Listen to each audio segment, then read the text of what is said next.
Hello mga stores, welcome back sa ating mainit na panahon na channel na content na to.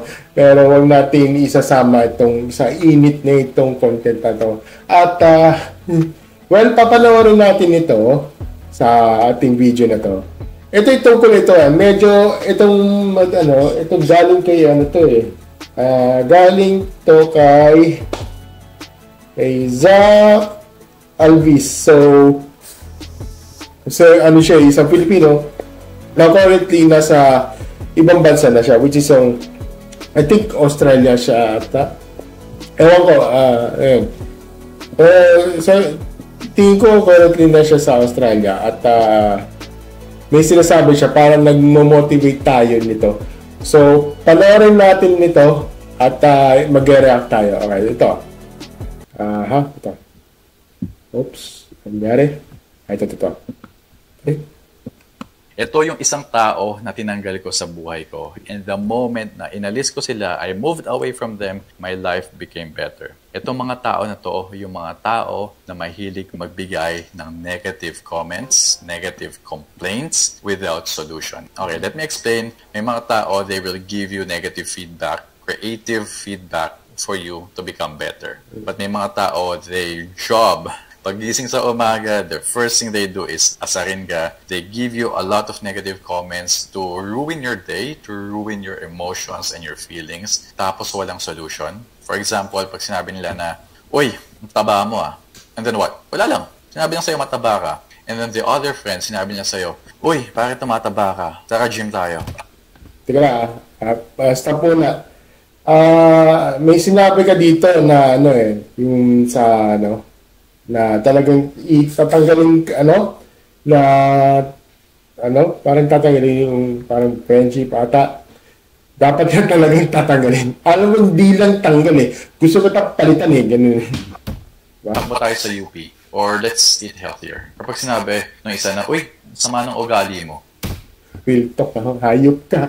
Real talk, man. Yung mga ganyan. Ako, pag ganyan, hindi na ako magdadalang isip tayo. Pag ganyan, sasabihin rin yung sama ng ugali mo. For what? Anong masama? Anong ugali? Anong ikinasasama mo? Diba? Anong problema dun? And then yung isang tao, yung isang friend, sinabi niya, parang medyo nag-iiba yung ugali mo. Let's have a sit-down conversation, pag-usapan natin. May pinagdadaanan ka ba? Why is this happening? So, two types of parang negative comment, di ba? Yung isa, pure negativity. Walang solution na binibigay. Solution na binibigay. Minsan talaga, outside and inside the internet.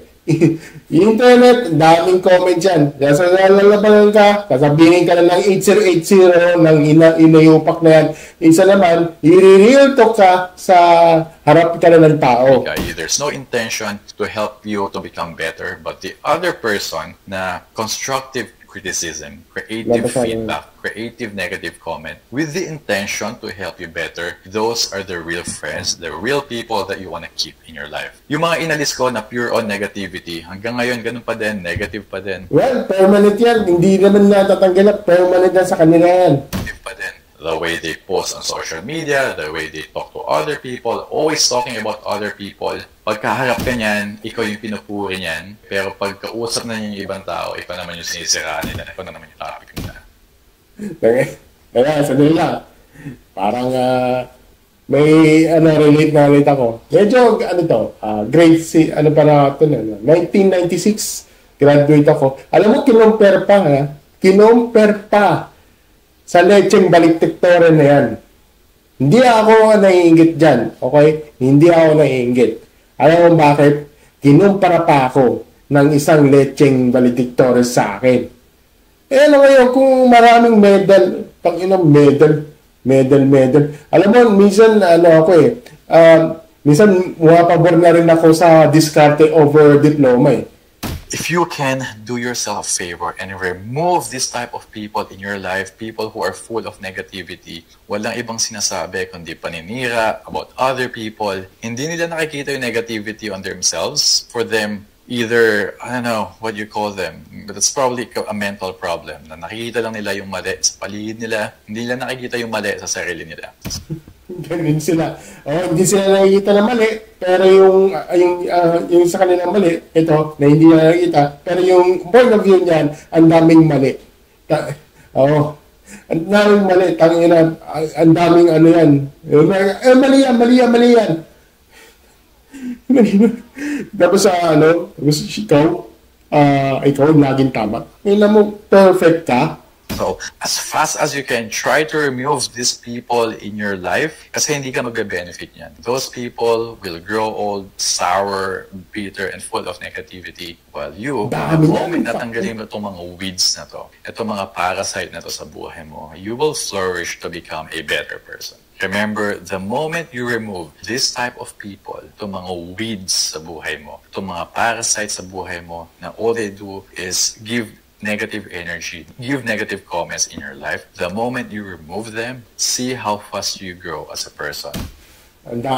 Grow as a person, pero ano yan, kaya minsan talaga, piling-pili talaga ang mga hinahalubilo ko yung mga kaibigan. Hindi nagtatagal sa akin yan. Tinatalikuran ko talaga yan. Totoo lang. Oo, tinatalikuran. Yung iba kasi, feeling niya, gusto niya ako maging kaibigan. Kapal mo. Matapos mo ako binubuli-buli. Tapos na alakas mong loob maging kaibigan sa akin. Kapal mo. Sinasabi ko sa'yo. No, dyan. Hindi ako natatakot. Kasi ma-attract mo din yung mga positive people eh. As the moment you remove the negative energy, it's something about the aura and energy. Kahit pure on positivity ka, pag yung kasama mo negative, nadadala mo yun, nakakahawa yun eh. So the moment you remove them from your life, see how the positive energy will come into your life. Oo, ganyan talaga. Kailangan talaga, pasok ko talaga. Kaya minsan talaga, maalis ako sa ganitong sitwasyon at gusto ko talaga na parang magsisimula na ako sa ganitong lugar. Doon ako, okay? Hindi ako babalik sa nakaraan. And that's how you will achieve success, reach your goals a lot faster, and you will be a lot happier. Hindi naman mga motivation. Okay, sige. And then, well, the benefit of the doubt. Kasi naiintindihan ko naman, tama naman sinabi din itong sa motivation na. Pero sa akin kasi, hindi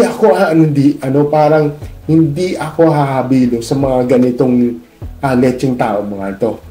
Sino ba sila? Dapat nga, kung tutuusin, andun ako sa mga sitwasyon ng mga positive thinking. For example,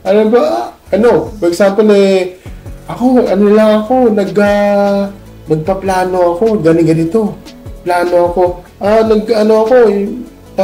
Nag-apply ako ng mga investment, mag-i-invest ako kasi lahat ng mga natitirang pera, ini-invest ko talaga, ganyan. Yan ang gusto ko kasi kaibigan. Pero wala eh. Di ba? Kaya tayo nandito para magiging na parang kailangan na magiging stepping stone para dyan na nandun ako sa taas balang araw. Yun lang yun. Diba? Kaya mga stories, kayo, ano masasabi niyo dito?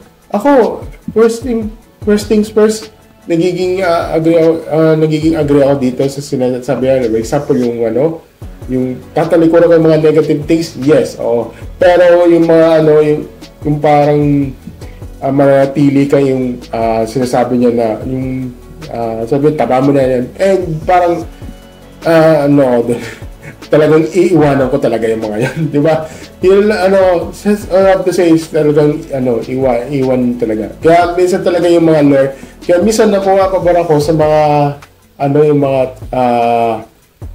yung mga real talkers na yan. Minsan sabi niya, iwan pamilya, iwan na ganyan. Kasi, nanghahanap siya ng mga, yung mga tamang tao, tamang lugar. Parang gano'n ang gusto, di ba? Gano'n gusto niya, gano'n lang, di ba? Yun lang naman masasabi ko, pero overall, okay na ako dito. So, thank you sa Panonood, like, share, subscribe sa akin channel. Thank you! At sana ma-motivate kayong mag-subscribe sa akin. Yun lang. Kahit sabihin mong 3 subscribers, sila ang tunay. Yun lang ang masasabi ko. Thank you and see you in the next video. Bye!